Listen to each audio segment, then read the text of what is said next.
Bonsoir Isabelle.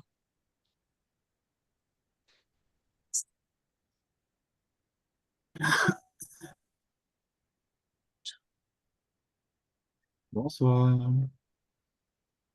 Bonsoir.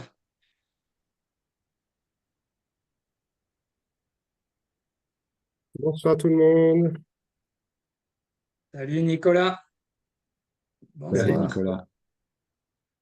Bonsoir Nicolas, bonsoir tout le monde.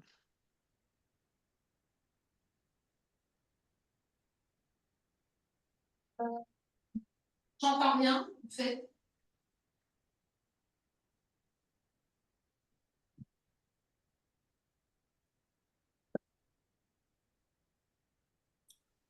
Votre message, Non, n'a pas votre petite machine en route. ah, mais je l'avais mise, mais elle s'est déconnectée. Quelqu'un qui parle là. On Oui. vous entend.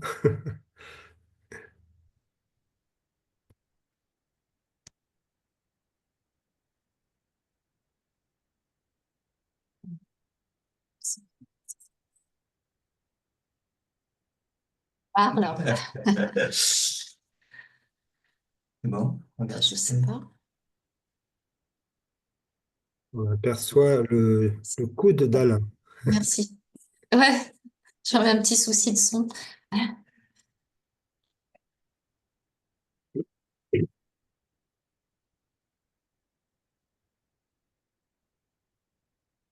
En tout cas, merci Isabelle pour ta relecture et tes Avec corrections. plaisir. C'était très, très utile. Oui. Si.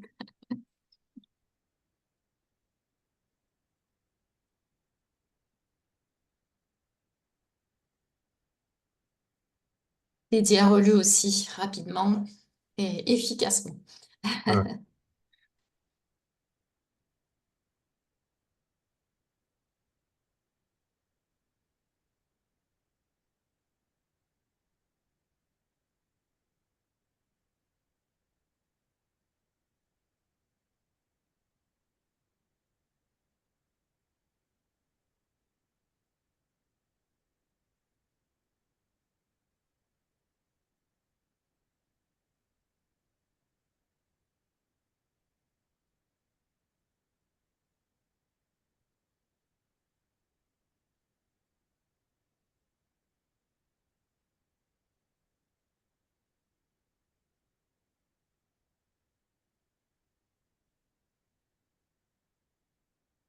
Pardon, excusez-moi, c'est Isabelle Pasquier. Oui, c'est moi. Bonsoir Isabelle. Salut Olivier, ça va? Il y a un moment, oui, ben oui, ce soir ça va, je suis pas en retard. Vous allez bien? Oui, merci. Ma femme a quelques petits problèmes de santé en ce moment, ce qui fait que ça retarde. Elle est en Ah, mission thérapeutique, enfin bref. bon, Voilà, j'espère que ça va aller. ça commence à aller mieux. Bon, ben de toute façon, j'ai pas oublié qu'on allait se voir. On a mis quand même 40 ans depuis qu'il est à peu près. C'est ça. Et hier, quoi. On en Bon, reparlera. exactement. Je te laisse. Bonne soirée À bientôt. Bonne réunion. Bonjour à tous. Salut Léon. Bonsoir Léon. Bonjour.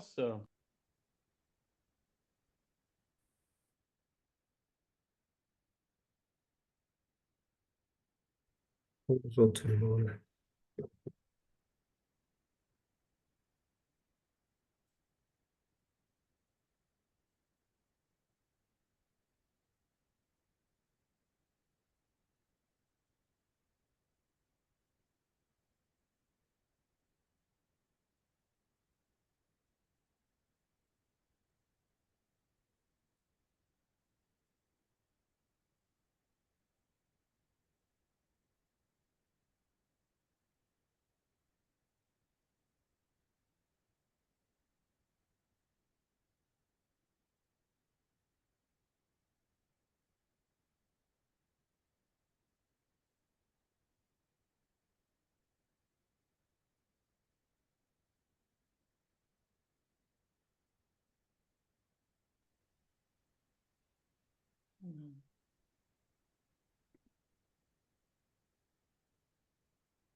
Bonsoir Nicolas, Bonsoir Fabienne, bienvenue.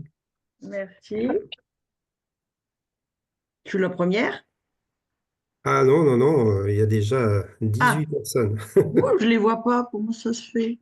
Ah, Ah mais oui, ça y est. faut que tu changes ton affichage, ouais. Oui, oui, d'accord, ok. Ah oui, oui, oui, effectivement. Ok.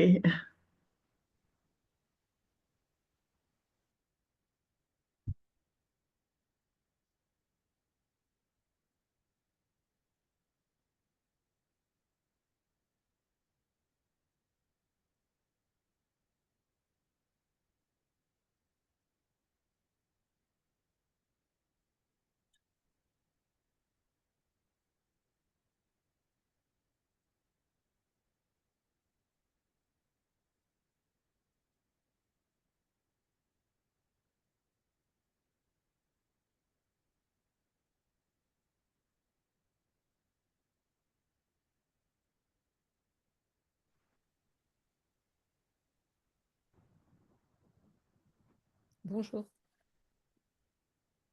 Bonjour. Quelqu'un dit bonjour. Bon, je réponds. Pas vu qui c'était. C'est Anne-Marie, mais on ne me voit pas. Ah d'accord. Bonjour Anne-Marie.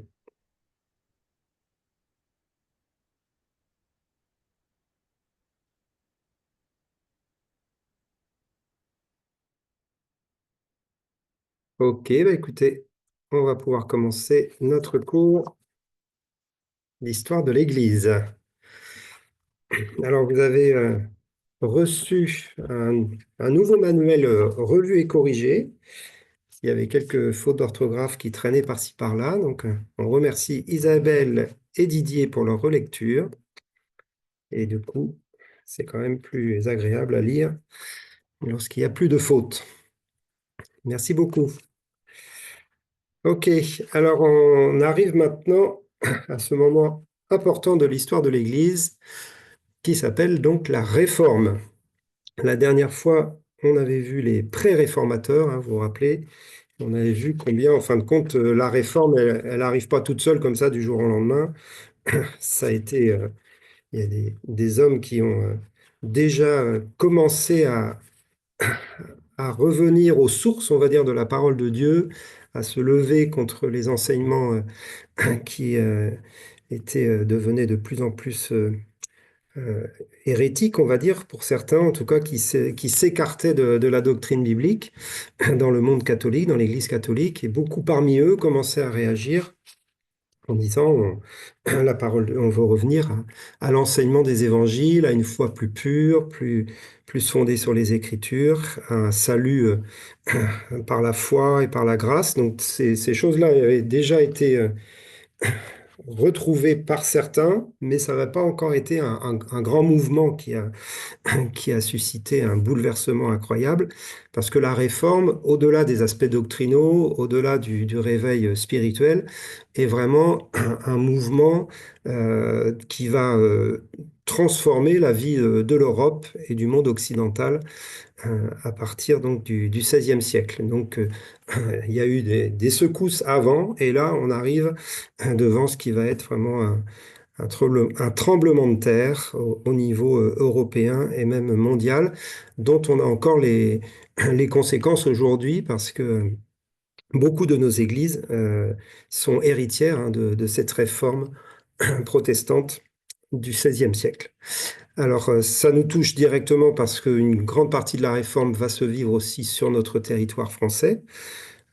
Et pas forcément la partie la plus simple, parce que ça va être aussi sur notre territoire qu'elle va être persécutée et combattue. On le verra plus tard. Mais du coup, ça touche notre histoire aussi, non seulement l'histoire de l'Église, mais l'histoire de notre pays. Et c'est important de le dire, de le mentionner. Nous sommes une terre d'églises persécutées, en fin de compte, à cause de cette histoire-là. Plus que beaucoup d'autres en Europe. En tout cas, c'est la réalité qui va arriver plutôt hein, au XVIIe et XVIIIe siècle. Alors, on va commencer la réforme en parlant du contexte général, le contexte qui va, en fin de compte, rendre favorable cette réforme et ce renouveau spirituel. C'est le contexte de l'Europe à cette époque-là, politique et culturel. Et le premier point, on va avoir 4 points par rapport à cela. Premier point de ce contexte, c'est donc la Renaissance. Vous avez tous entendu parler de la Renaissance dans vos cours d'histoire. Et la Renaissance, en fin de compte, arrive au même moment, hein, quasiment, que la Réforme. Les deux, on ne sait pas lequel a été favorable à l'autre, mais les deux arrivent en même temps.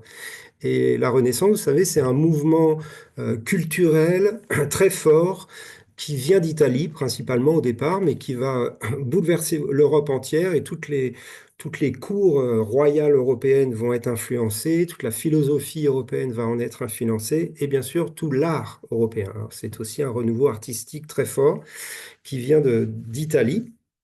Et donc en 4 points, on peut définir cette renaissance, hein, et on va voir que ces points touchent quelque part, donnent un contexte positif pour la réforme. Donc le premier point, c'est la remise à l'honneur de la culture antique, hein. Le mouvement de la Renaissance, surtout au niveau des arts, va rechercher dans l'Antiquité l'inspiration, notamment l'Antiquité romaine, l'Antiquité grecque.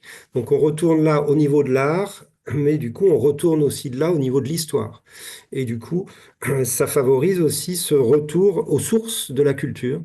Et pour l'Église, les sources de la culture, eh bien, c'est la Bible, mais c'est aussi l'histoire de l'Église primitive, l'histoire des apôtres. Donc on revient aux sources, une espèce de mouvement culturel, de retour aux sources. Eh bien, pour l'Église, c'est positif parce que les sources, eh bien, c'est l'histoire de l'Église primitive et l'histoire de l'Église apostolique. Deuxième point de cette renaissance, c'est la lecture scientifique des textes fondamentaux et notamment des textes grecs.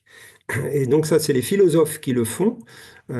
Et toute la littérature de la Renaissance va rechercher dans les philosophes grecs l'origine des textes. Et c'est donc les philosophes grecs, c'est Platon, c'est tous ces gens-là, hein. Mais c'est du coup l'étude du grec ancien est remis à l'honneur. Et c'est l'invention de ce qu'on appelle l'exégèse, hein. L'exégèse, c'est-à-dire l'étude d'un texte dans son origine, en essayant de s'approcher le plus possible de ce que l'auteur voulait dire à l'époque où il a écrit au lecteur qui allait lire son texte. Donc c'est vraiment une étude scientifique du texte. Et bien sûr, eh bien, le Nouveau Testament ayant été écrit principalement en grec, eh bien, il n'échappe pas à ce retour d'une lecture beaucoup plus approfondie du texte et beaucoup plus précise, où on va vraiment revenir sur qu'est-ce qu'ont dit les apôtres dans le grec ancien, et on commence à faire de l'exégèse. Et ce qui est complètement nouveau, parce que je vous rappelle que jusqu'à maintenant, on lisait la Bible en latin. Donc, Nicolas, j'ai une question. Parce qu'avant l'invention de l'imprimerie, c'était diffusé comment? C'était manuscrit. Et qui avait le... Parce que ça devait être cher, je pense, ce genre de alors, livre, enfin la Bible en manuscrit. Et voilà, qui avait accès? Que le alors clergé? c'était principalement le clergé et Ah oui. surtout les moines, en tout cas pour ce qui était de la Bible. Les moines copistes, hein, c'est eux qui ont transmis la Bible de siècle en siècle jusqu'à l'imprimerie. Et puis ensuite, c'était dans les cours royales, les rois, etc., les seigneurs, les princes, tout ça, ils avaient tous des Bibles écrites, manuscrites. Voilà. Donc Mais le peuple, pardon. très peu parmi le peuple, seulement les gens très lettrés ou très riches, Mhm. parce que la plupart des gens ne savaient pas lire de toutes les façons. Ben voilà. Ah ouais. Voilà, on va avancer. Merci pour la question. On essaye d'éviter un peu les questions parce que c'est le timing qui est difficile après. Mais il n'y a pas de souci.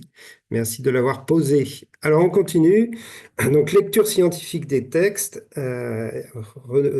découverte de l'exégèse. Troisième point, toujours de cette renaissance, c'est le renouveau des échanges commerciaux et artistiques, c'est-à-dire qu'on se met à voyager beaucoup plus qu'avant en Europe. Principalement, mais même jusque dans d'autres pays lointains. Mais les capitales européennes sont reliées par tout un une forme d'échanges commerciaux, mais aussi d'échanges artistiques, hein. Et on voit souvent les musiciens, les peintres, les philosophes vivent dans une capitale et pendant plusieurs années vont dans une autre capitale, etc. Donc Vienne, Paris, Londres, Rome, etc. Et bien sûr, quand il y a les penseurs, etc., qui se déplacent, eh bien les nouvelles doctrines se déplacent avec, hein. Donc c'est un courant aussi qui permet à l'Évangile de circuler à tous les niveaux de la société, et notamment au niveau des élites, hein, philosophiques, artistiques, et bien sûr des gouvernements, des rois et des princes de l'Europe. Donc, c'est les nouvelles idées qui circulent, et on en verra une en particulier. Et le quatrième point, c'est les changements philosophiques de représentation du monde. Donc là, on avance beaucoup au niveau de la philo à ce moment-là, au niveau de la conception du monde, avec vraiment cette progression. Alors, est-ce que c'est un progrès? On peut en discuter, mais c'est la science qui va se détacher peu à peu de la foi et de l'Église, hein. Et ça va créer d'ailleurs des tensions. Et puis il y a des grands scientifiques qu'on connaît, hein, on peut citer comme Copernic, Galilée, De Vinci, Kepler. Donc c'est vraiment des scientifiques connus, mathématiciens, physiciens ou autres, qui font des découvertes, hein, qui vont à l'encontre de ce que l'Église enseignait. Et du coup, il y a des tensions de plus en plus fortes entre le monde scientifique et le monde de l'Église, hein. On parle souvent de le fait que quand on découvre que la, la Terre tourne autour du Soleil et non pas le contraire, eh bien, l'Église résiste à cette découverte, par exemple. Donc ça n'a rien à voir avec la foi, c'est la notion de détachement de la science. Mais ça veut dire qu'il y a une libre pensée qui grandit de plus en plus. Ce n'est plus l'Église qui doit tout dicter à la pensée philosophique européenne. Et c'est une révolution. Et du coup, ça nous amène à ce deuxième contexte très favorable en Europe, c'est la philosophie humaniste. Alors, souvent aujourd'hui, les chrétiens évangéliques que nous sommes, on a un peu de mal avec l'humanisme, parce que ça a tellement évolué que ça a rejeté la foi au départ, aujourd'hui. Mais l'humanisme du XVIe siècle est un humanisme chrétien, il faut le savoir, et qui est porté souvent par les protestants eux-mêmes, hein. Donc l'humanisme, au départ, c'est une philosophie qui affranchit l'homme de l'influence du monde, c'est-à-dire que l'homme et du monde religieux en particulier. Donc ça amène cette notion que l'homme a une capacité de penser par lui-même, hein, ce qui n'est pas faux, et qu'on ne doit pas lui dicter sans cesse sa pensée et sa doctrine. Et du coup, l'esprit critique arrive en Europe très fortement à ce moment-là, et cet esprit-là va nous jouer des tours lorsque d'autres philosophes s'en empareront, mais quand même, vous vous rappelez dans les Actes des Apôtres, lorsque à Bérée, ils se mettent à étudier tout ce que Paul leur enseigne et ils vérifient dans les Écritures pour savoir si ce que Paul leur dit est juste. Eh bien ça, c'est un esprit critique qui est biblique, hein.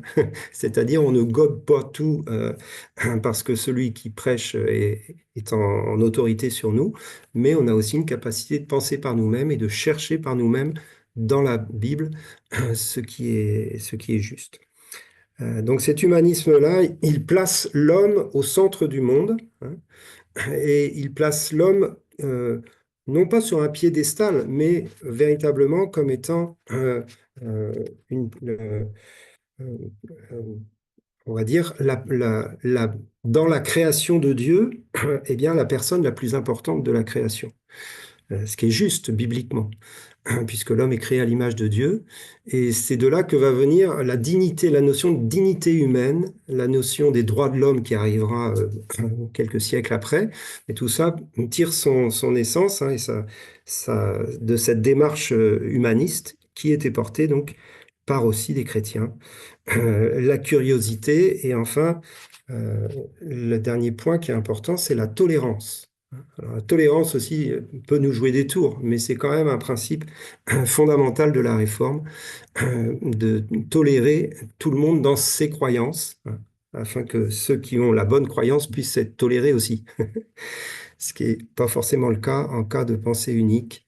Et cette tolérance de l'humanisme n'est pas forcément une mauvaise chose, comme parfois on l'entend dire par certains chrétiens évangéliques. Alors, les premiers humanistes sont des théologiens chrétiens, donc ce n'est pas simplement des philosophes, mais bien sûr des théologiens, et le plus grand et le plus connu, c'est Erasme.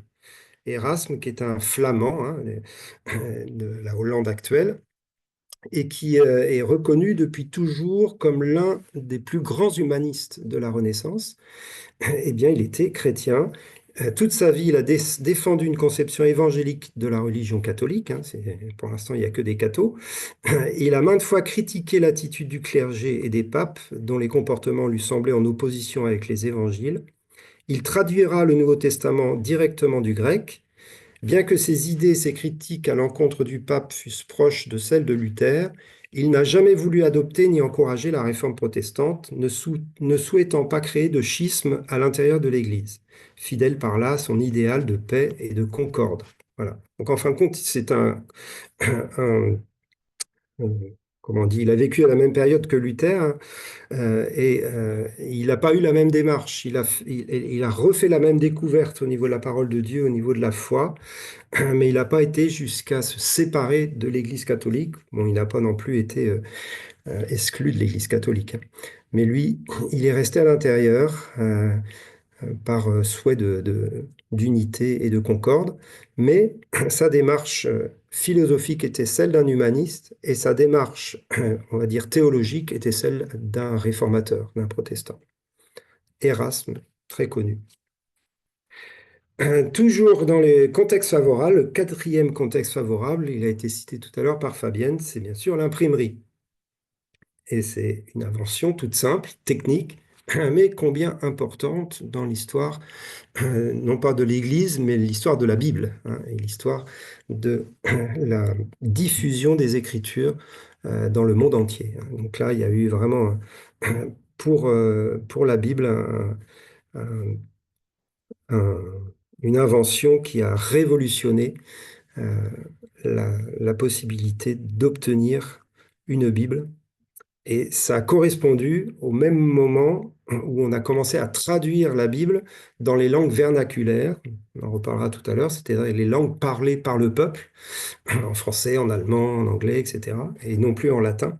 Donc c'est au même moment qu'on invente l'imprimerie, ce qui fait que c'est vraiment le moment de la diffusion, du commencement de la diffusion de la Bible auprès de personnes qui n'y avaient jamais eu accès auparavant.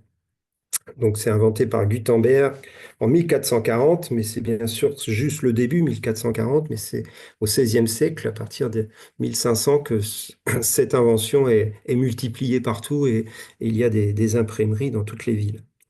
Elle va favoriser la diffusion de la Bible dans toutes les langues vernaculaires et les écrits aussi des réformateurs, parce que les réformateurs vont beaucoup écrire et du coup, leurs livres seront imprimés. Et quatrième contexte favorable pour cette réforme, c'est la décadence du clergé. Le clergé est de plus en plus corrompu moralement, mais également financièrement, avec l'histoire des indulgences.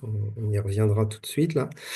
Mais il y a une décadence très forte qui fait que beaucoup à l'intérieur de l'Église, comme je l'ai dit tout à l'heure, eh bien, prennent position pour une réforme parce que ça peut plus durer et ils commencent à vouloir que l'Église se réforme, se repente, que le clergé change d'attitude, change de style de vie, et des voix vont s'élever contre cette corruption morale et financière. Et c'est notamment dans cette problématique des finances de l'Église que Martin Luther va se lever pour déclencher, on va dire, la réforme. Alors on arrive avec Martin Luther, donc, qui est un moine augustin. L'ordre des Augustins est un ordre assez récent, hein, il date du XIIIe siècle, je crois, ou XIVe. Et Bref, ça c'est un ordre mendiant. Martin Luther en fait partie, c'est un moine très engagé et il est né en 1483 et il va mourir en 1546, donc c'est vraiment toute son œuvre de réformateur, ça sera le début du XVIe siècle.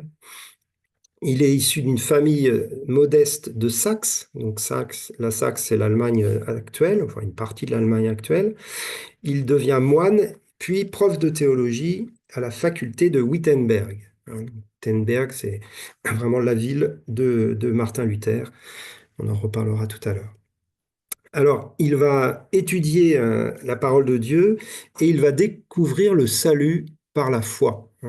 Et il va découvrir le salut par la foi, ou redécouvrir, à la lecture de l'Épître aux Romains. Donc c'est vraiment cet épître-là qui est le fondement de la théologie de Martin Luther.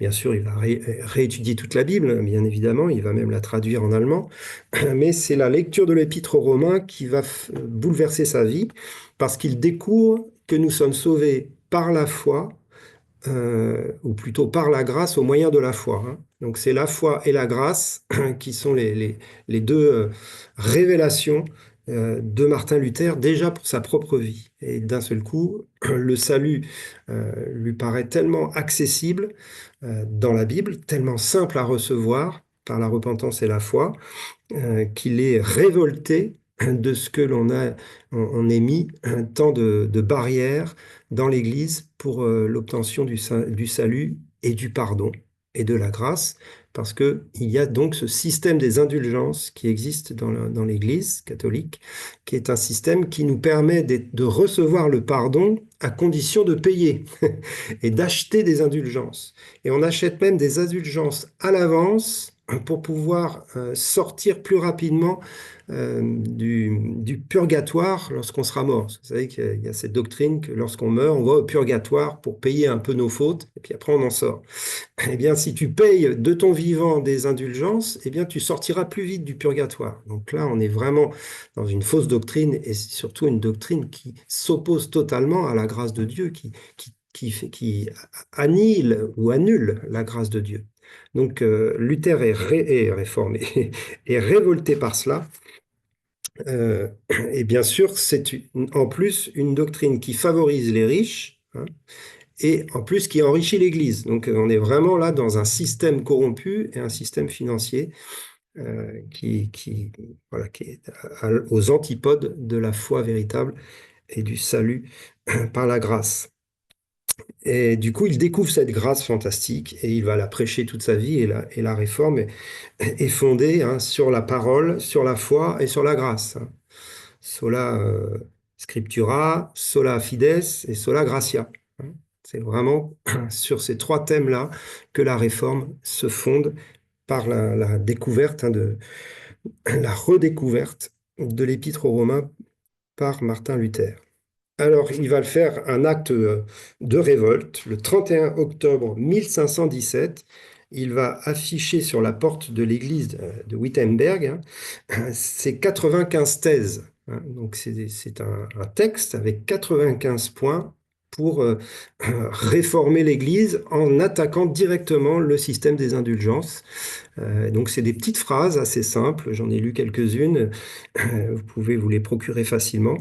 On ne comprend pas tout dans un langage très théologique de l'époque, mais il prêche la repentance. Par contre, il insiste énormément sur la repentance, parce que c'était ça aussi qu'il faut savoir, c'est que le fait de payer des indulgences, eh bien, nous évitait la repentance. On n'avait plus besoin de se repentir. Si tu payes, tu seras pardonné. Donc la repentance n'a plus de place dans ce système-là.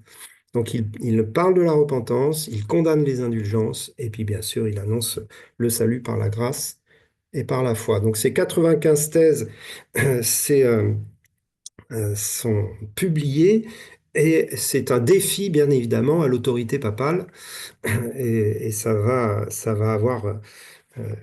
faire toutes sortes de vagues dans le monde catholique de l'époque, parce que le pape va réagir très fortement.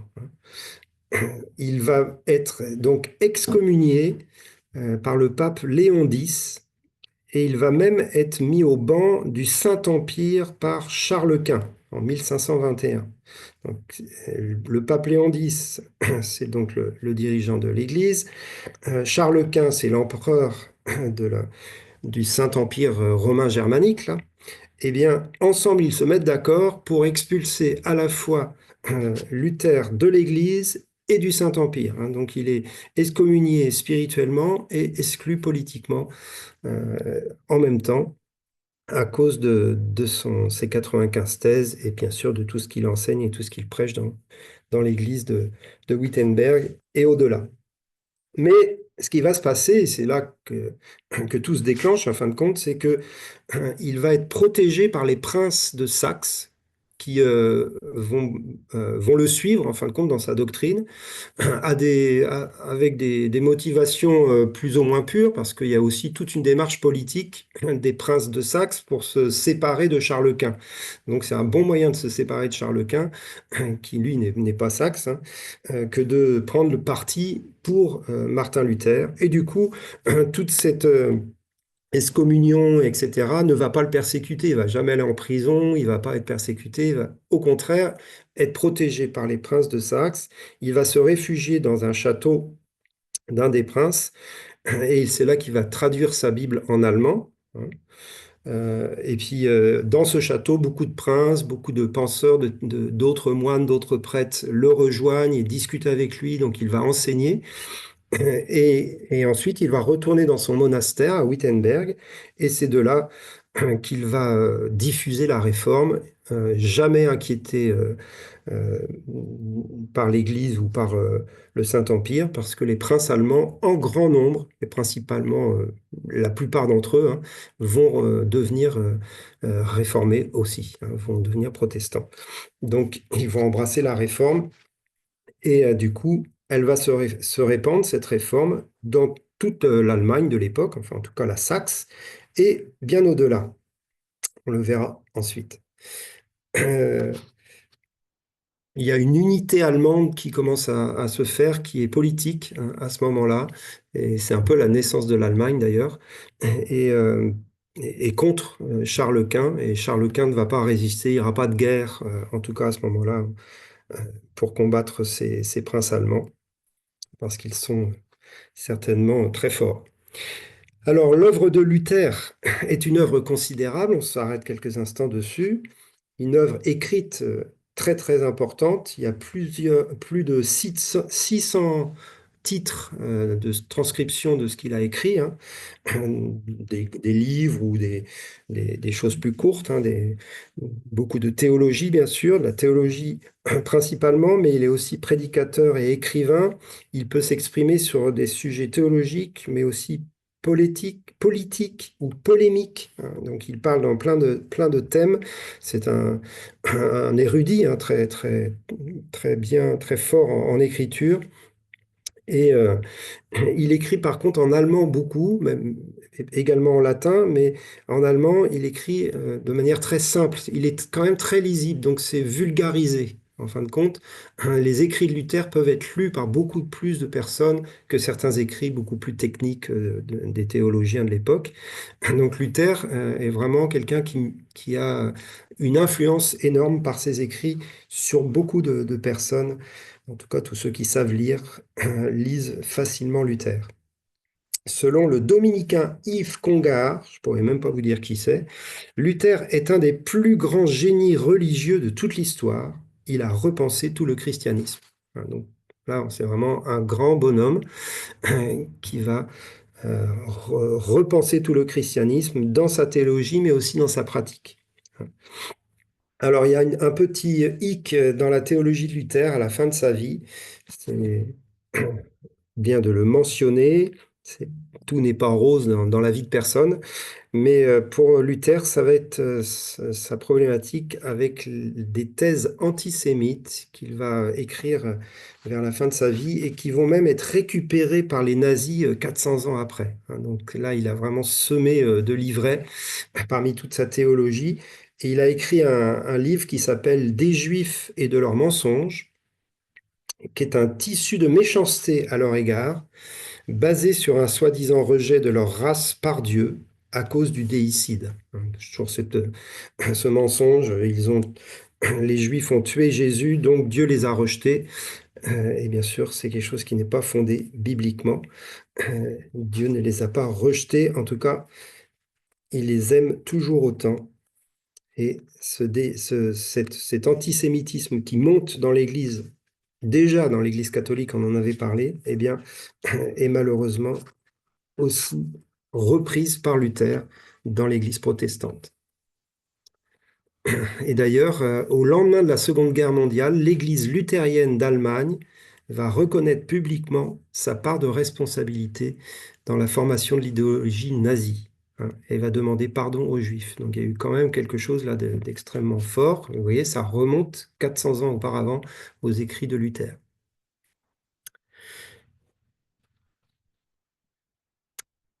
Voilà pour Luther. Maintenant, quelques mots sur l'Église luthérienne qui commence à s'organiser et qui va vivre une extension phénoménale en moins de 20 ans.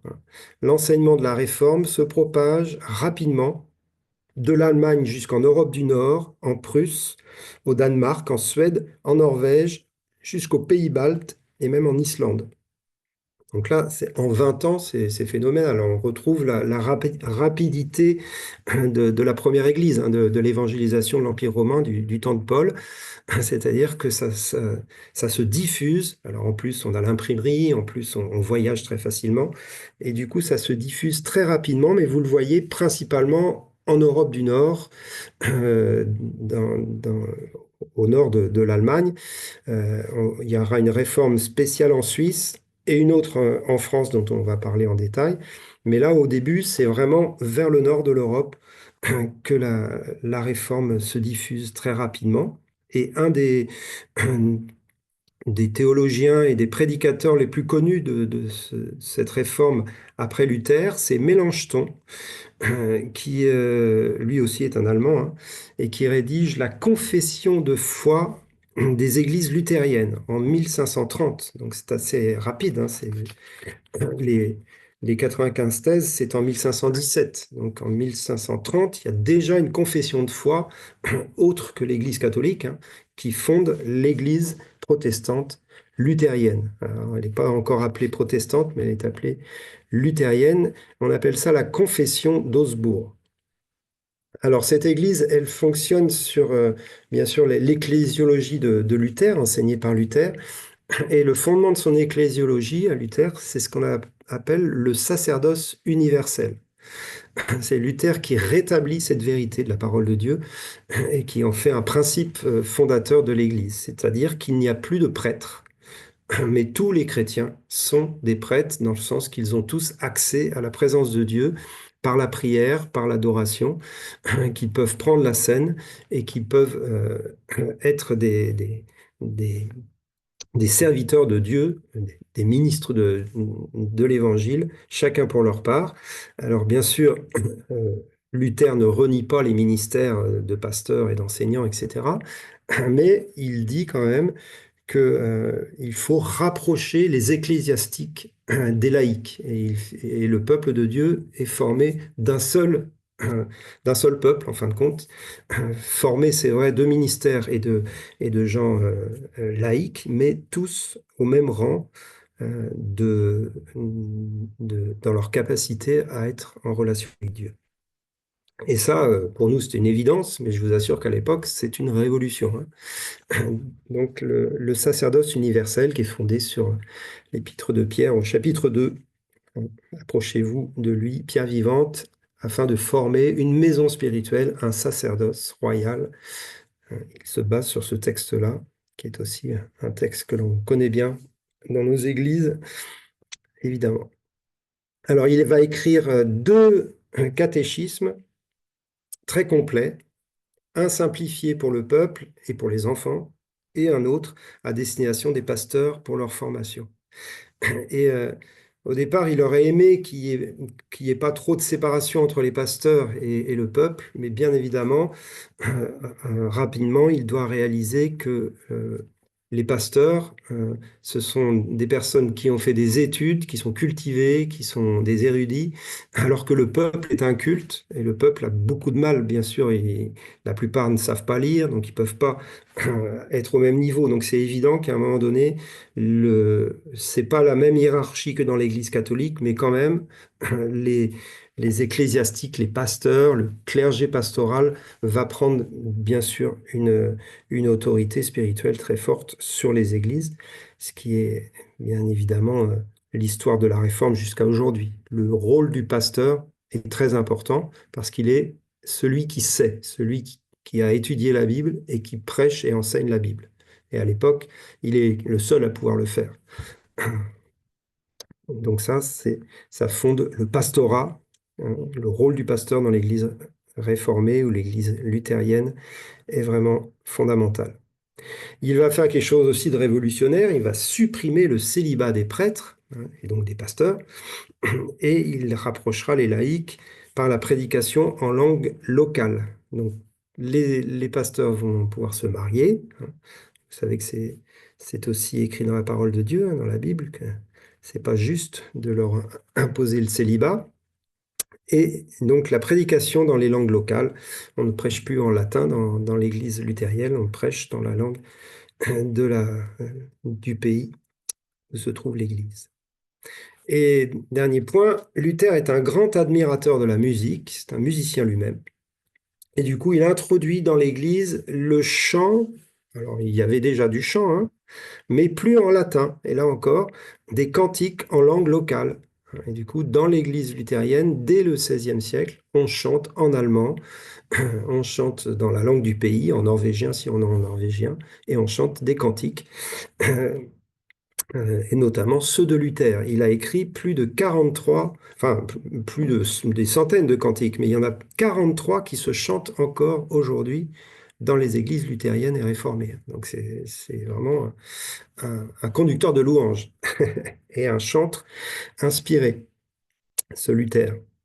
À la différence de Calvin, qui était très, pas opposé, mais il avait beaucoup de mal avec la louange et le chant dans l'église, Calvin. Et d'ailleurs, c'est étonnant la différence culturelle entre les églises protestantes de langue allemande et anglaise et les églises protestantes de langue française. Au niveau de la louange, ça n'a rien à voir. Bah, on n'est pas tombé dans le bon créneau, nous. Et la musique a été beaucoup plus développée dans le monde anglophone et germanophone que dans le monde protestant francophone. On se rattrape comme on peut, mais ça fait pas longtemps. Ça fait pas très longtemps. Ok, on continue maintenant avec un autre réformateur dont on ne parle pas souvent parce qu'il a eu beaucoup moins d'influence. Mais quand même, il a fait un travail similaire à Luther, mais en Suisse. C'est Ulrich Zwingli. C'est un prêtre prédicateur suisse, 1484-1531, donc il est lui aussi vraiment au début du XVIe dans son travail et sa réforme. En même temps que la réforme allemande, Zwingli prêche un évangile encore plus radical et conforme aux Écritures. Donc c'est une réforme, celle de la Suisse allemande, une réforme radicale, une réforme encore plus évangélique, dans le sens qu'il voulait revenir aux sources de l'Église primitive. Il se bat contre la mariolâtrie et beaucoup de personnes vont le rejoindre, bien sûr, mais aussi des gens importants du pays, à Zurich, à Berne, à Bâle. Mais ça va avoir une conséquence assez négative parce que ça va produire une division en Suisse très forte et suivie d'une guerre civile. Donc, c'est pas vraiment glorieux comme réforme. Et dans cette guerre civile qui n'a pas duré très longtemps, eh bien, Zwingli va être tué. Donc, sa réforme est assez courte, mais elle perdure. C'est-à-dire que la Suisse va devenir protestante à partir de là. Elle va abandonner pour la plupart le catholicisme, en tout cas les Suisses allemands, c'est sûr, pour beaucoup d'entre eux, et ils vont se rattacher rapidement à la réforme de Luther, mais il y aura toujours des différences entre la réforme des Suisses allemands et la réforme de Luther. Donc, c'est pas vraiment l'Église luthérienne, c'est l'Église suisse, hein.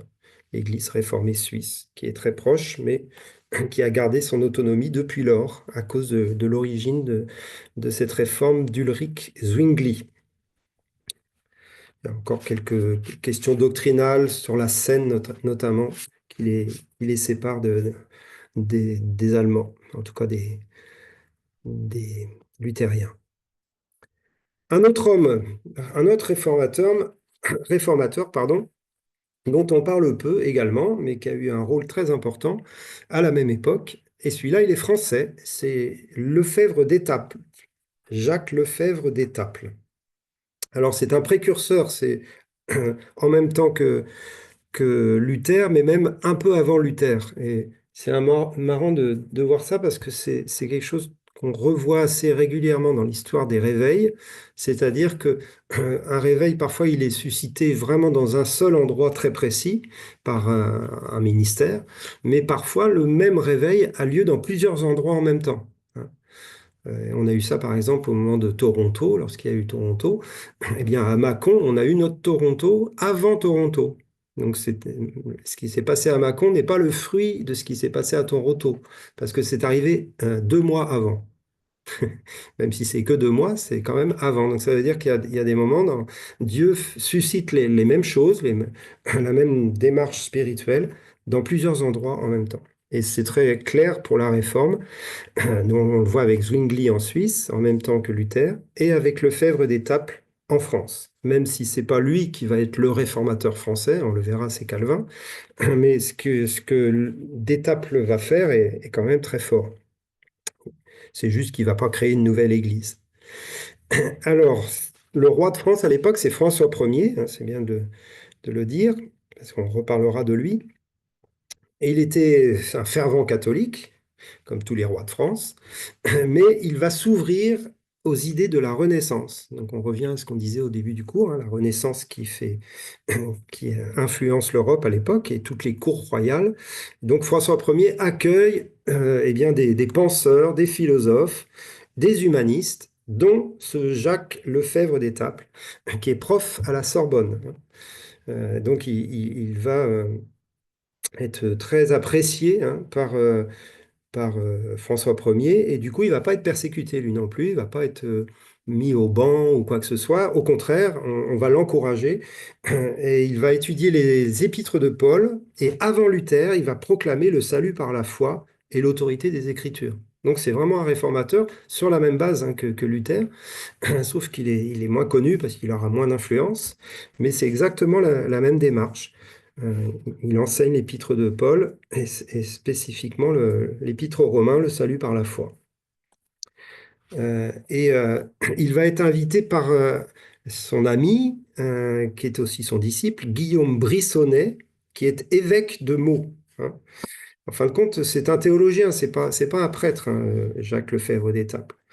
C'est un prof de la Sorbonne. Mais il va être invité à Meaux pour créer en 1521 ce qui s'appelle le Cénacle de Meaux. Meaux, hein, c'est dans la Marne. Eh bien, il va créer le Cénacle de Meaux, qui est un lieu de formation pour les prêtres. Et il va former les prêtres en les attachant à la prédication de l'Évangile, à la vulgarisation des Écritures. Et il va former des disciples, dont un très connu, qui s'appelle Farel. Donc on en reparlera, qui est le plus illustre d'entre eux, mais ce Cénacle de Meaux, c'est vraiment un lieu de réforme, en fin de compte. Et ça aurait pu eh bien, faire la même chose que pour Luther, c'est-à-dire faire une scission dans l'Église, mais ce n'était pas l'objectif de Lefebvre d'Étaples, et il n'était même pas prêtre lui-même, hein. Et l'évêque de Meaux l'a juste encouragé. Donc il n'y a pas eu de réforme, mais déjà les idées ont été semées à ce moment-là, déjà en France, et vont commencer à porter du fruit, hein. Et quand Calvin va arriver, il y aura déjà des semences de la réforme dans beaucoup de cœurs de Français, et notamment de prêtres, qui ont été formés par Lefebvre d'Étaples. Et il est soutenu et très suivi par une certaine Marguerite d'Angoulême. Alors, Marguerite d'Angoulême, c'est la sœur de François Ier. Donc, vous voyez, c'est quelqu'un de haut élevé dans le pays, hein, à la cour. Et cette Marguerite d'Angoulême deviendra Marguerite de Navarre, la grand-mère d'Henri IV. Donc, on commence à voir les liens qui se font pour notre histoire de France, avec le rôle que va jouer Henri IV. Mais Henri IV est un protestant au départ, hein, vous vous rappelez. Donc Marguerite de Navarre, qui elle est restée catholique, va faire venir les réformateurs à Pau, lorsqu'elle sera reine de Navarre, ça se trouve à Pau, on en reparlera tout à l'heure, mais c'est sa fille, donc la mère d'Henri IV, qui deviendra protestante. Jeanne d'Albret deviendra protestante, et donc le petit Henri IV va naître dans une famille protestante. Sa grand-mère a permis à ce que l'influence du protestantisme vienne, et c'est sa mère qui va faire de la Navarre le premier royaume protestant de l'histoire. On reviendra à cela tout à l'heure. Alors, devant le manque flagrant de culture du bas clergé de l'époque, le Cénacle, donc le Cénacle de Meaux, hein, travaille à la réforme de l'Église. Donc, ils enseignent et leur but, c'est vraiment de réformer l'Église, une réforme évangélique passant par la traduction en langue vulgaire, donc en français, du Nouveau Testament, et il entend revenir aux sources du christianisme, à l'enseignement originel de Christ via la lecture directe des textes sacrés, dans l'Église bien sûr. Lefebvre d'Étaples va traduire la Bible en français, donc c'est vraiment la même démarche que Luther. Il encourage le peuple à la lecture de celle-ci, et cela lui vaut d'être persécuté, j'allais dire enfin. C'est-à-dire qu'à un moment donné, lui aussi, bien sûr, on va l'arrêter, et il va fuir à Strasbourg. Hein. Strasbourg qui ne fait pas partie de la France à l'époque. Donc il va se mettre en exil, mais sa prédication va continuer au travers de son disciple Guillaume Farel, qui est de Gap, lui, hein. Et il va prêcher cet évangile principalement dans les Alpes et jusqu'à Genève.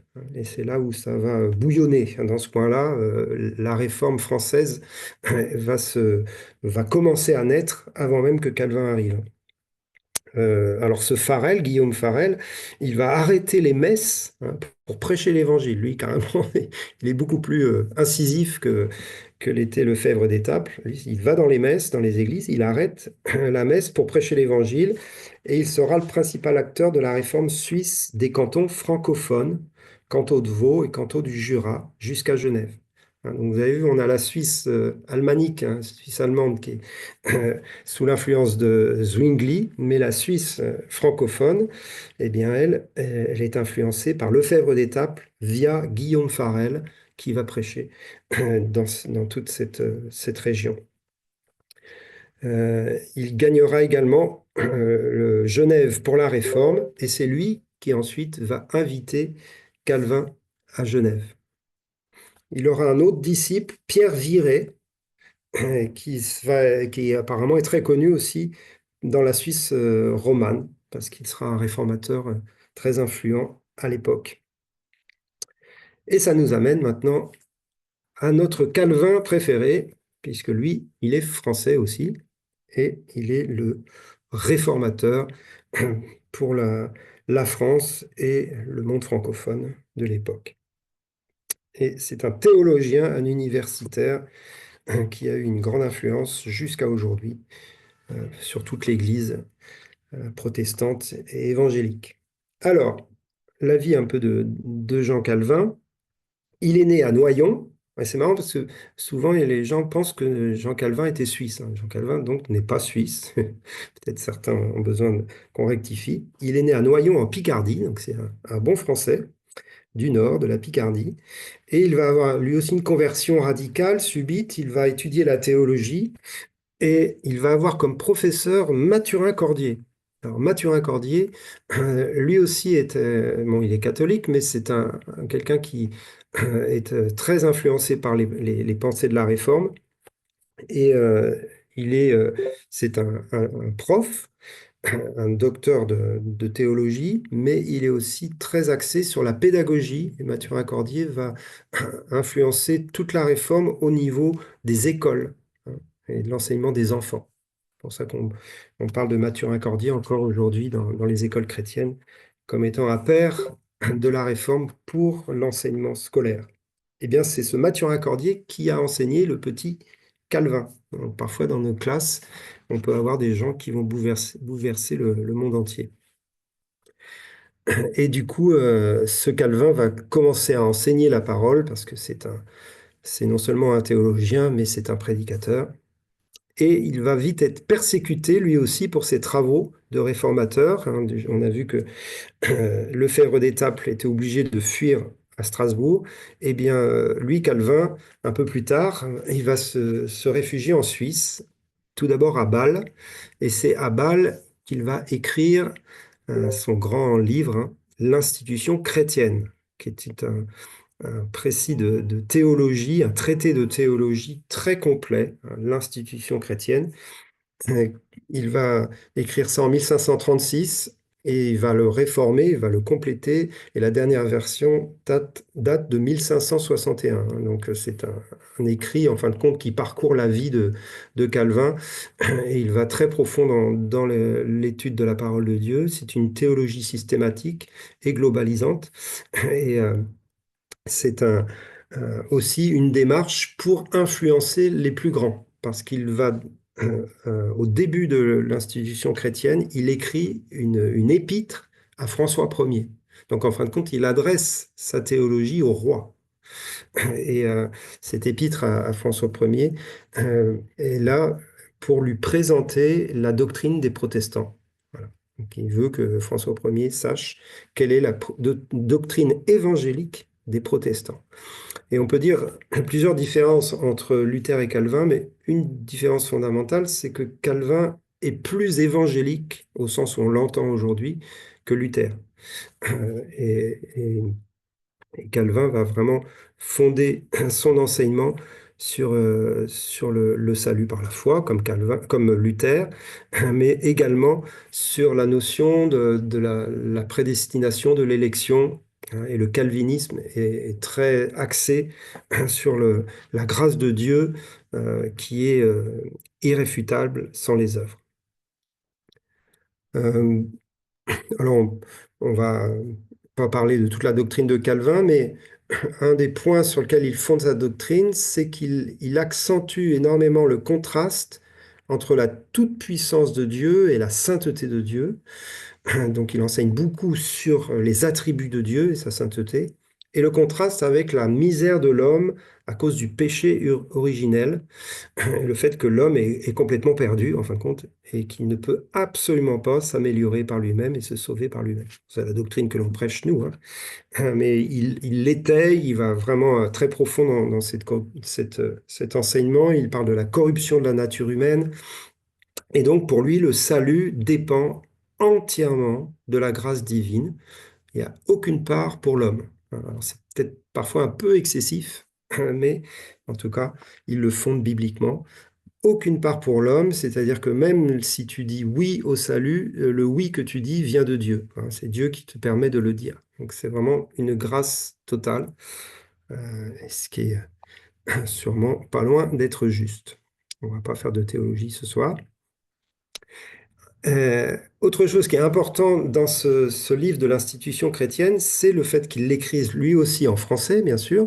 Et c'est la première fois que le français est utilisé dans un traité de théologie aussi vaste et aussi important. Et la prose française, hein, qu'utilise la prose, ça veut dire l'écriture, on va dire, simple, compréhensible par tout le monde. Elle n'est pas en vers, elle n'est pas en rime, elle n'est pas en latin, bien sûr, c'est de la prose. Il écrit, c'est très clair, et ces idées sont tellement bien écrites, avec précision, rigueur, clarté, que l'institution chrétienne est devenue un livre fondamental pour le développement de la langue française elle-même.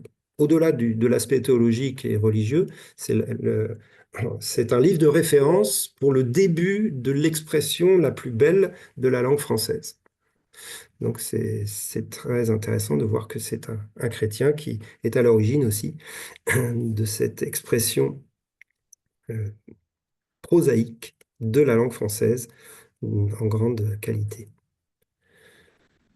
Ensuite, Farel, dont on a parlé tout à l'heure, qui est à Genève, va inviter Calvin à Genève.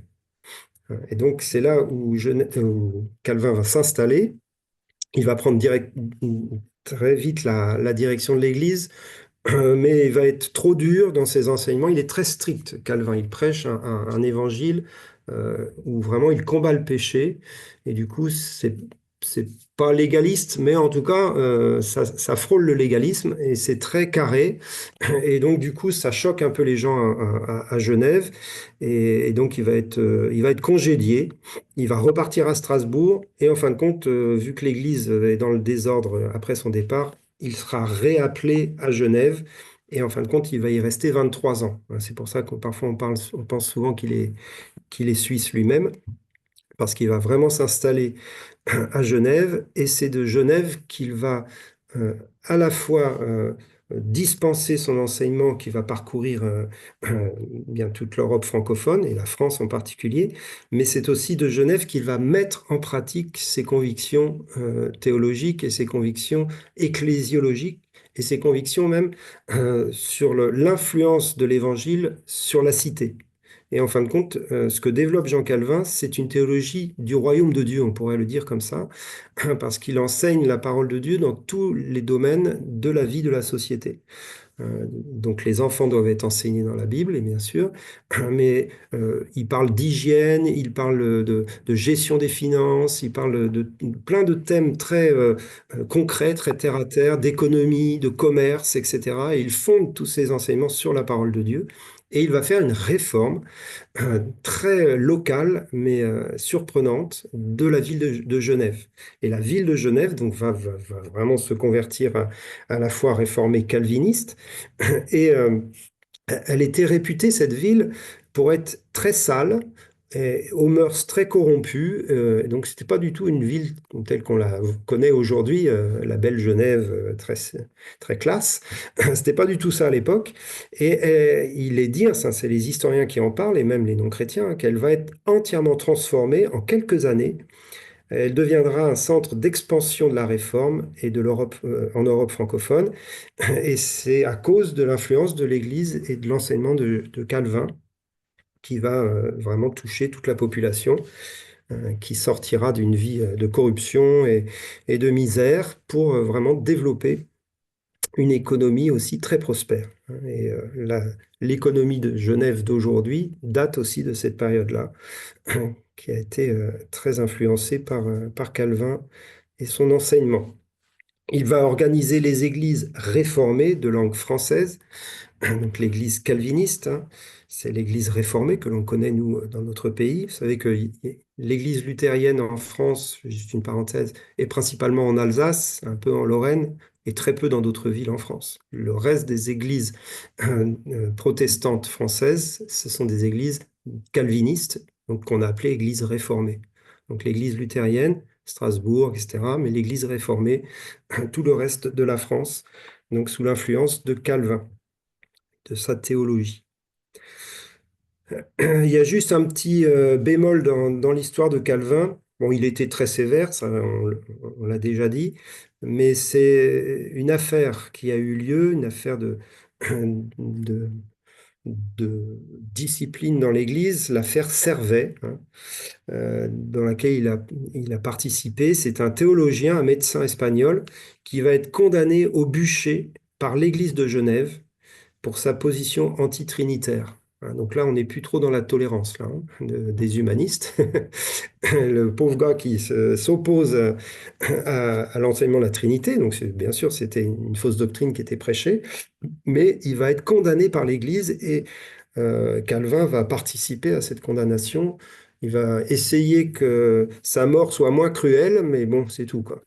Mais il va quand même permettre à ce que ce Servet soit brûlé sur le bûcher comme hérétique. Donc là, on voit quand même les vieux réflexes, on va dire, qui existaient dans l'Église catholique, qui d'un seul coup sont là dans l'Église protestante. C'est pas glorieux pour Calvin, mais c'est une histoire, malheureusement, qui est vraie et qu'il faut raconter.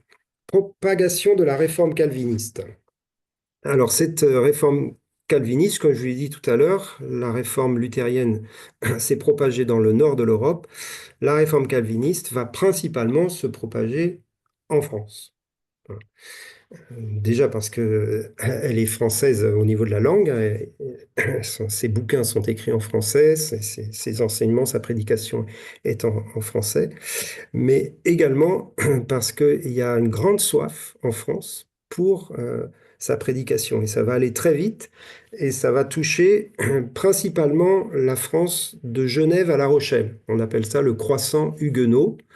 Donc, parce que ça passe par le sud, hein, donc de Genève, ça descend toute la vallée du Rhône, ça descend sur Montpellier, ça remonte par Toulouse, enfin c'est plutôt Montauban qui sera réformé à l'époque, et ça remonte donc jusqu'à La Rochelle.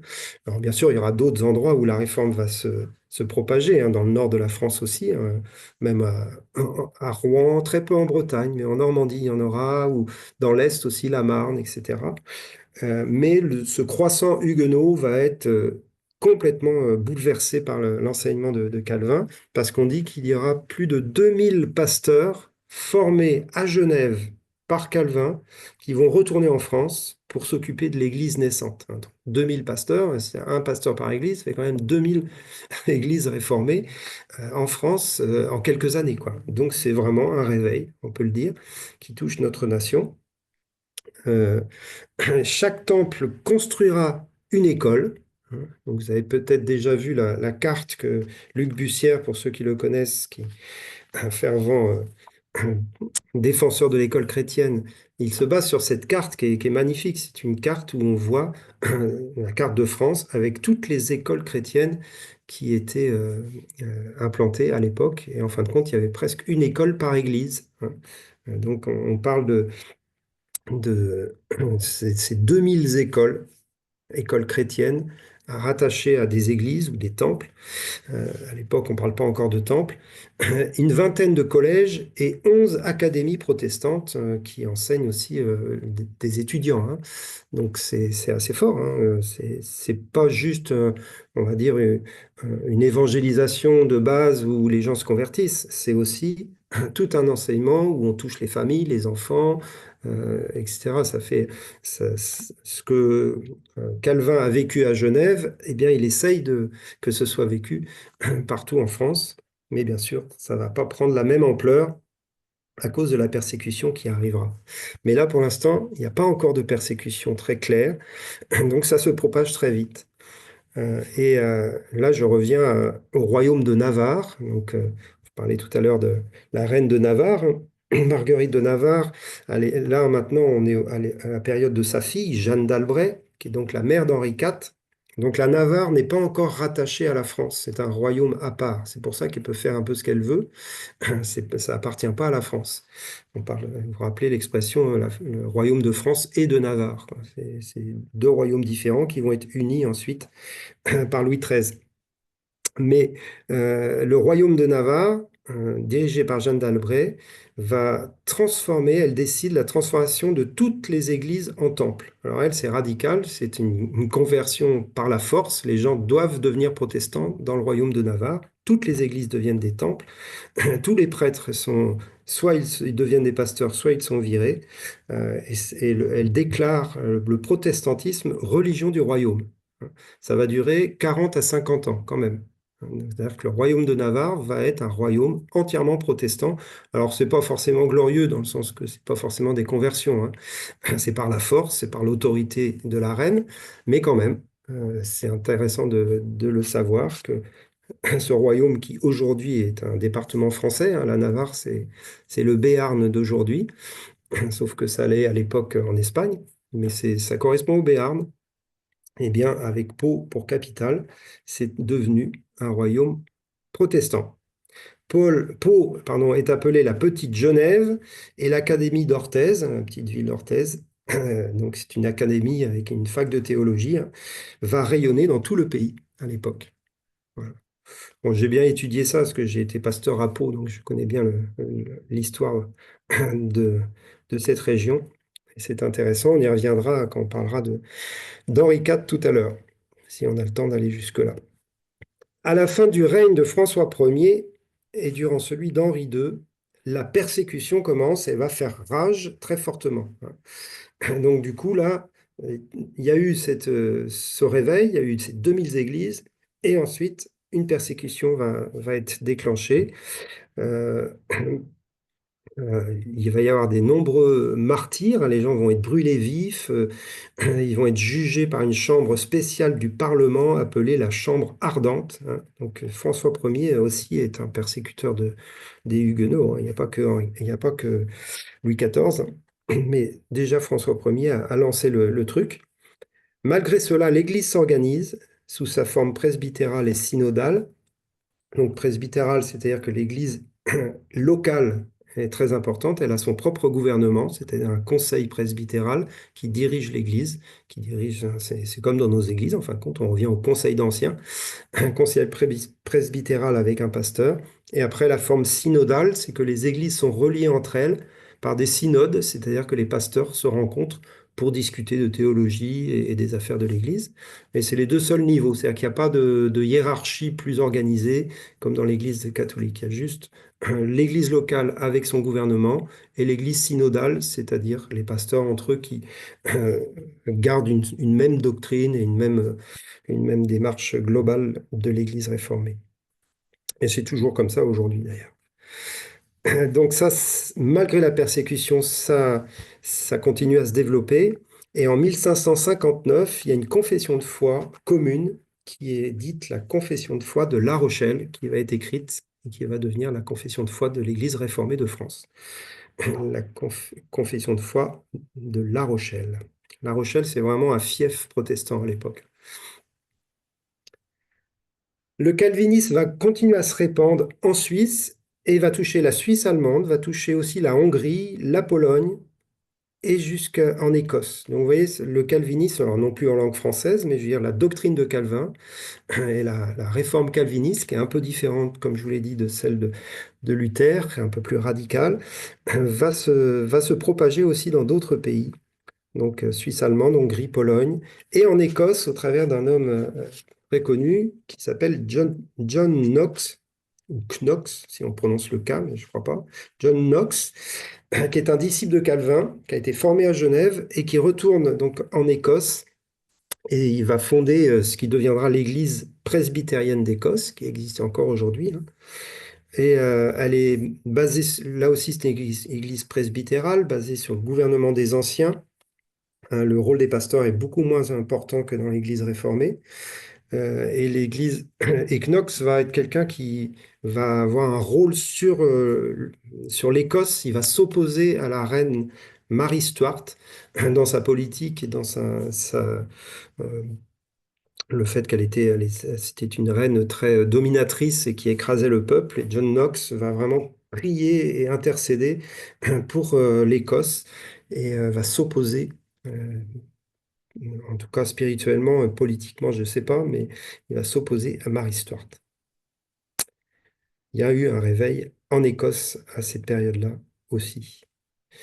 En Angleterre, ça va être un peu différent. C'est une autre réforme, la réforme anglicane, qui va partir d'en haut. Parce que là, ce n'est pas un réformateur comme les autres, c'est le roi lui-même, Henri VIII, roi d'Angleterre, hein, de 1509 à 1547. Lui, voyant que tout est en train de partir à volo en Europe avec les réformateurs, se dit, belle aubaine, je vais pouvoir me séparer de Rome. Alors, je caricature un peu, je fais sur le ton de l'humour, mais ce n'était pas sur des raisons spirituelles, ce n'était pas une réforme au départ sur des bases théologiques, c'était juste qu'il voulait divorcer et le pape s'opposait à son divorce. Donc, Henri VIII s'est séparé du pape et de la tutelle de Rome en 1534 et il se déclare chef suprême de l'Église d'Angleterre. Bon, et l'Église d'Angleterre, c'est l'Église catholique, en fin de compte, hein. Mais elle est séparée de Rome, et c'est lui le chef de l'Église. Et jusqu'à aujourd'hui, le chef de l'Église anglicane, c'est le roi d'Angleterre, ou la reine d'Angleterre. Donc c'est Henri VIII qui a déclaré ça. Il reste attaché à la forme rituelle de l'Église, il persécute les catholiques et les protestants. Lui, ce qu'il veut, c'est une Église qui est belle, qui est très... qui est dans les rites et qui est rattachée à la couronne, hein, et qui est très attachée à la royauté d'Angleterre.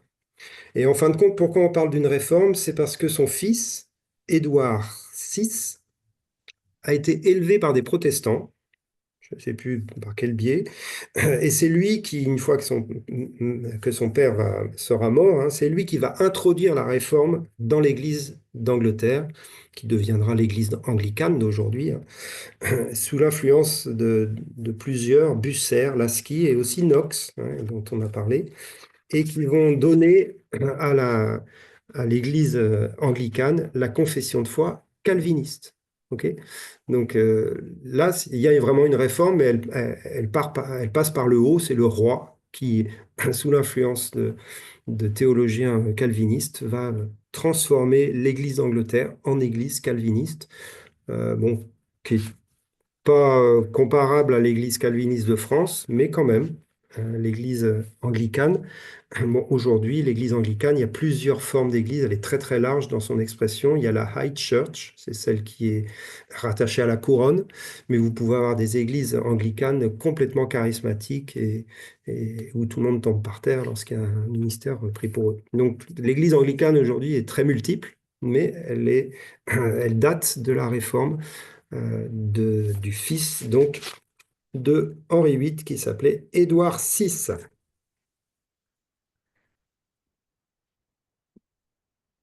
Alors, maintenant, on va parler un autre groupe de chrétiens qui sont des réformateurs, mais qui sont en fin de compte des réformateurs qui vont être persécutés par les réformateurs et qui vont être rejetés par les réformateurs eux-mêmes. C'est ce qu'on a appelé les anabaptistes. Vous avez sûrement entendu parler d'eux, parce qu'ils sont importants dans notre histoire, à nous, évangéliques.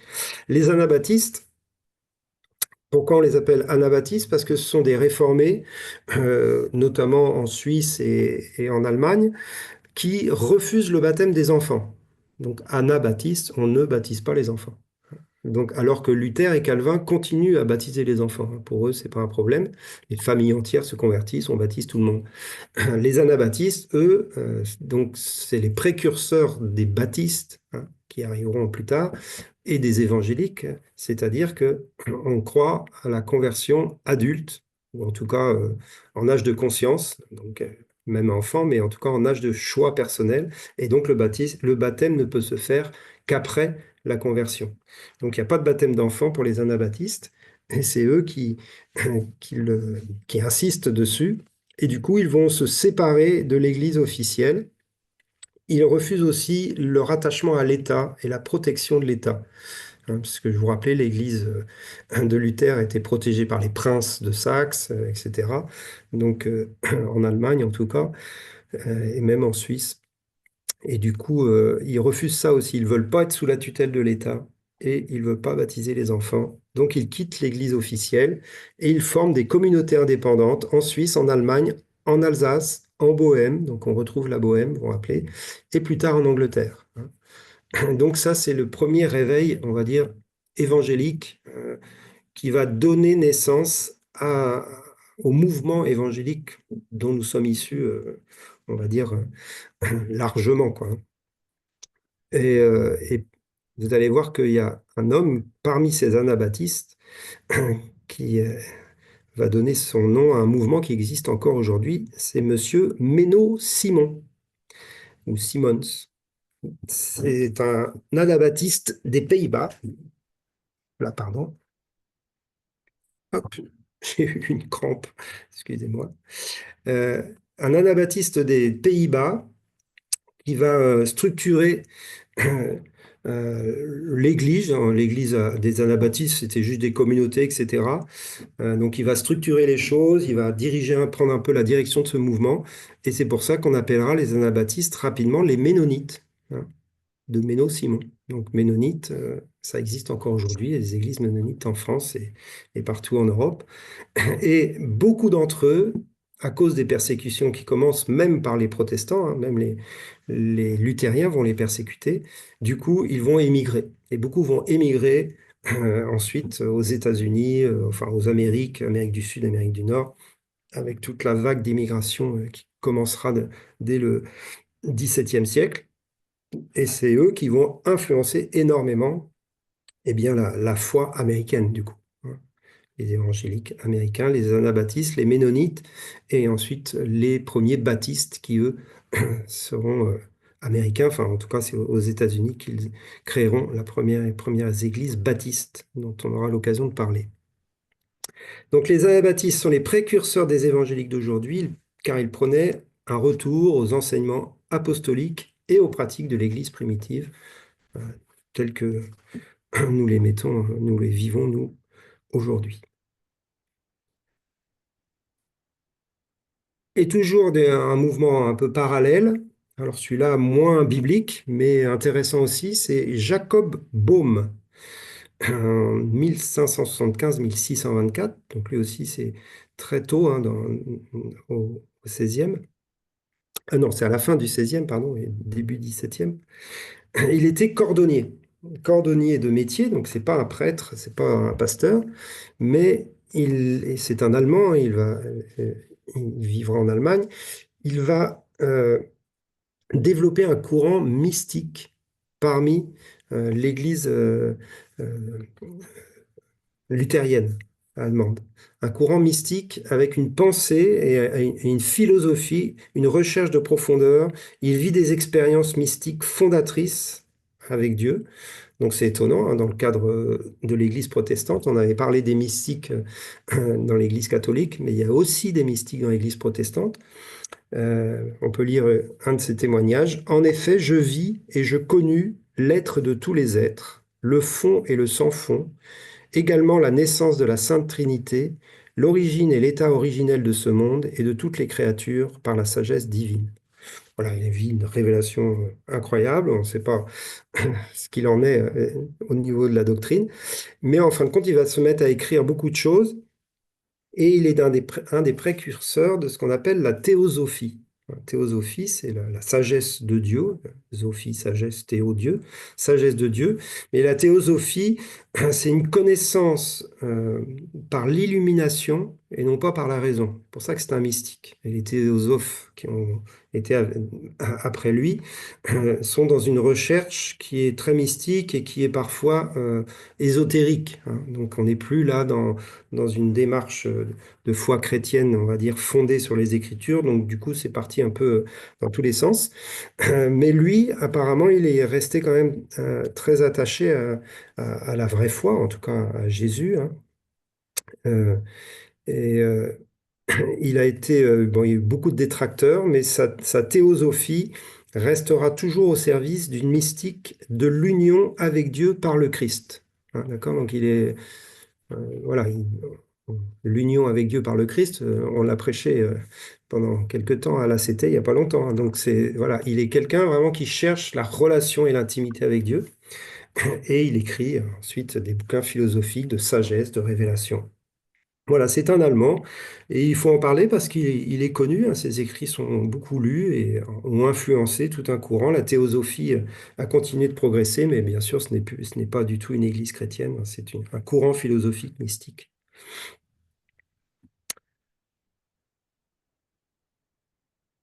Voilà, il nous reste quelques minutes, encore 10 minutes, on va commencer le sujet qui va introduire les guerres de religion.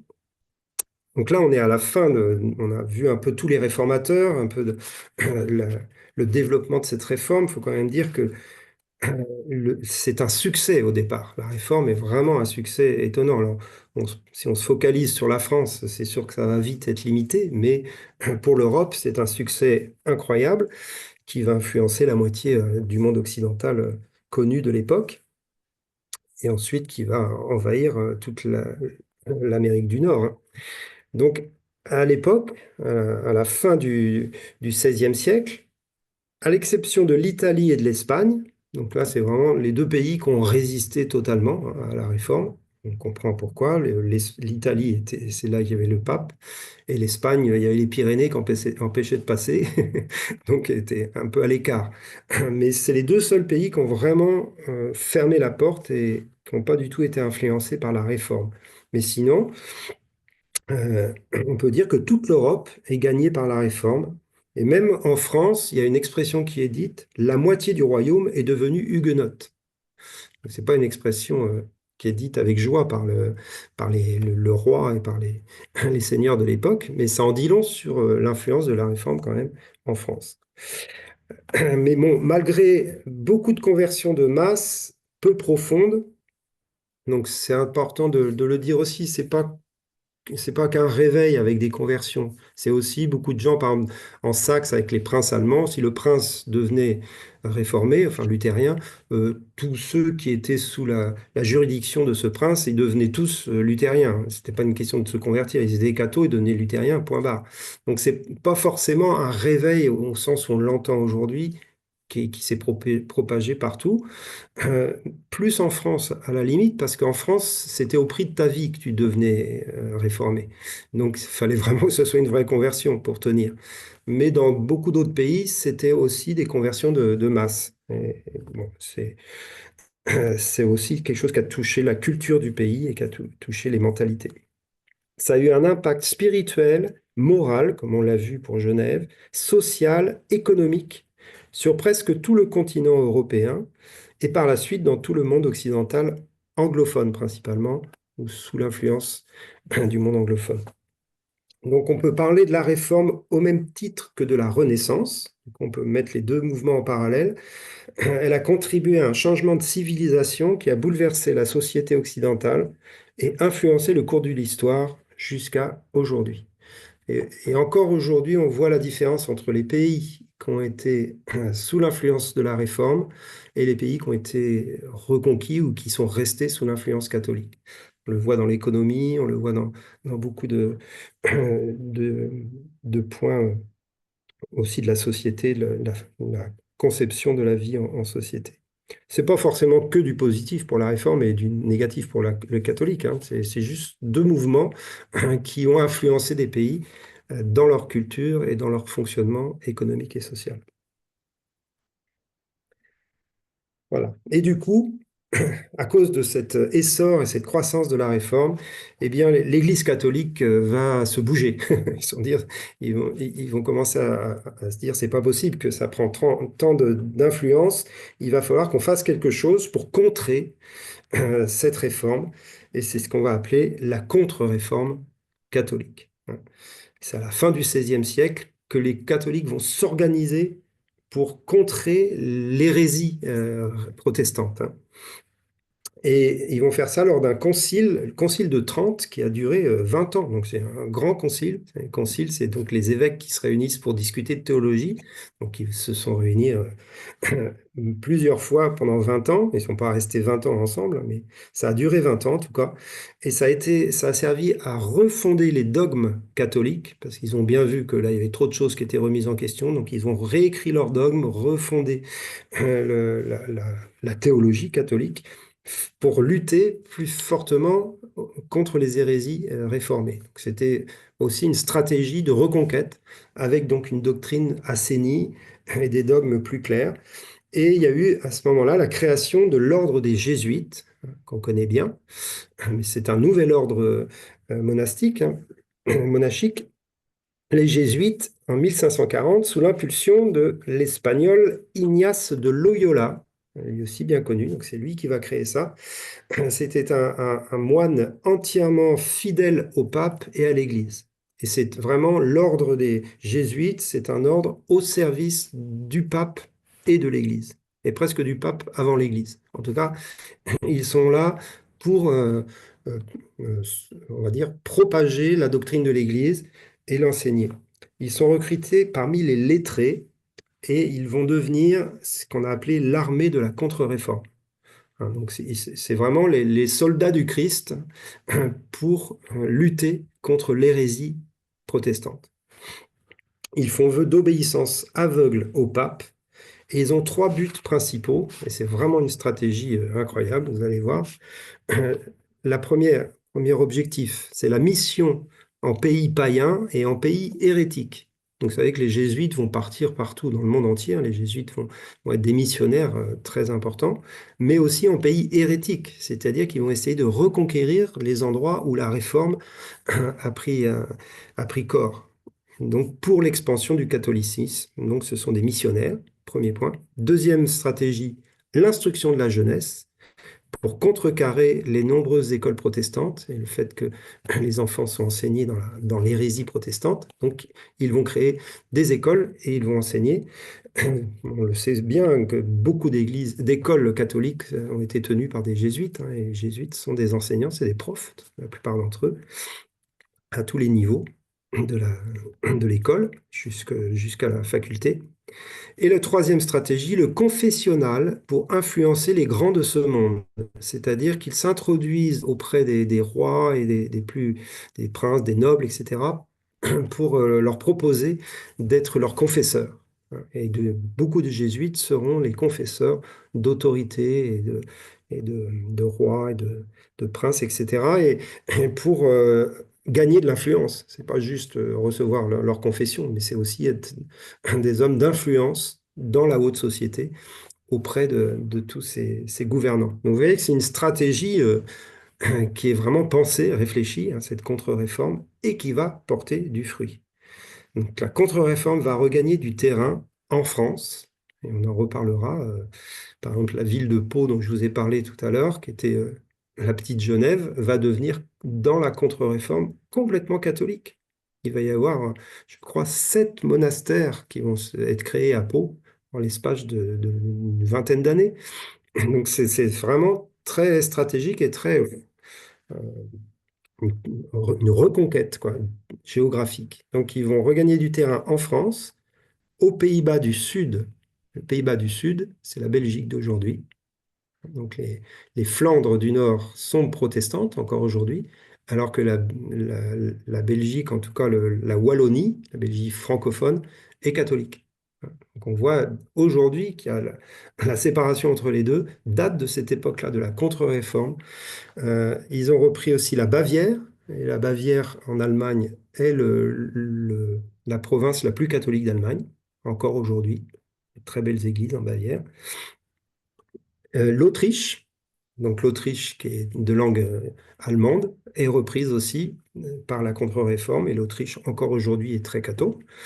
La Pologne, bien évidemment, c'est un des pays les plus catholiques d'Europe, et pourtant elle était déjà influencée par la réforme, parce que ça a été très vite, d'Allemagne à Pologne, ça touche, hein, c'est la Prusse de l'époque, mais la Pologne va être reconquise par les jésuites. Et voilà, et donc du coup, c'est vraiment le début à la fois des guerres de religion, dont on parlera la semaine prochaine, mais aussi d'une reconquête spirituelle, un effort de l'Église catholique pour regagner du terrain. Mais ils le feront très souvent avec l'aide de l'armée. En tout cas, quand les princes sont protestants, bien sûr, ils le font en douce, ils le font par l'Église, ils le font dans l'Église, mais quand les princes et les rois sont catholiques, alors là, ils y vont carrément avec la force, avec l'armée, pour reconquérir des villes. Et Pau, dont je vous parlais tout à l'heure, même Louis XIII est entré dans Pau pour faire de Pau un exemple de la reconquête catholique. Là, c'était avec les armées, avec les soldats. Et ça nous amène aux guerres de religion dont on parlera la semaine prochaine. Guerre de religion et persécution des Huguenots.